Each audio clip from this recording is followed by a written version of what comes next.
Good morning guys! Andito na naman po tayo sa aking rooftop. Bibisitahin natin ang mga tanim kong gulay sa paso. So guys, andito yung ating sitaw. Ayan. Yung ating kamote. Ang lago na ng mga dahon niya. And then yung ating bell pepper. Yung ating siling panigang. Siling pangpaksiw, and then yung ating mga talong. And then ang kagandahan pa dito guys, natutuwa ako kasi sa isang puno ng talong ay meron siyang bulaklak na 4. So meaning ang bunga niya ay 4 din na talong. So lucky talaga kasi marami tayong mapipitas. And then, meron tayong mga kamatis. And guys, nagbubunga na rin siya. May bulaklak na. Nag-i-start na silang mamulaklak. And then, meron tayong tanglad. Kalamansi. Na matagal pa magbunga yan. And, ito talaga yung nadagdag sa ating pananim.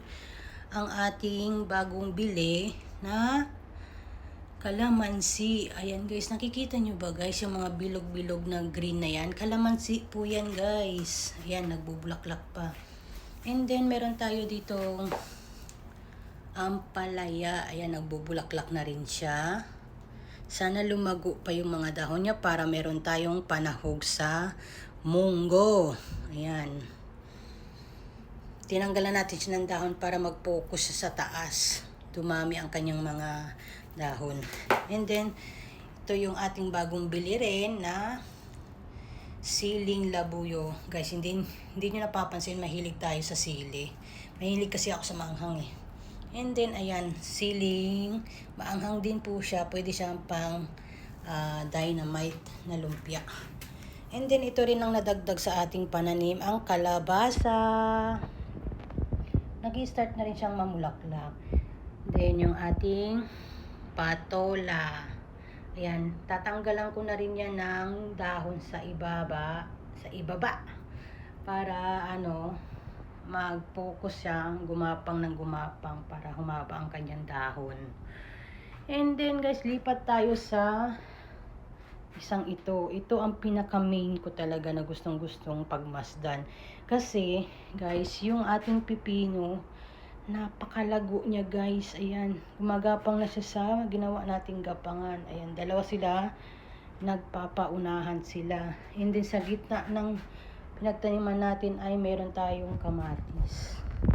Ayan, nagbubunga na rin siya guys. Diba? Ang laki na rin ng kamatis natin. And the last one, ito, dahon sibuyas. Ayan yung mga yan. Tapos ito. And pinaka-special talaga ito gusto ko sa tanim ko ay ang sayote.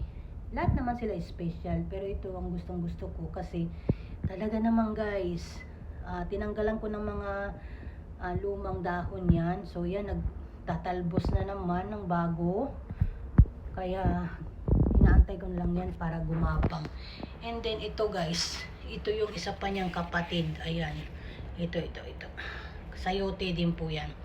Hindi natutuwa ako kasi may bunga na yung aking pipino.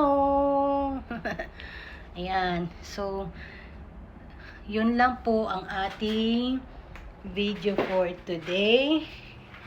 Sana natuwa kayo sa aking video ngayon. Tinur ko kayo sa aking garden. So, yun lang po guys. Update ko kayo pag namunga ng mga ito. Maraming salamat and God bless. Matane, Jane.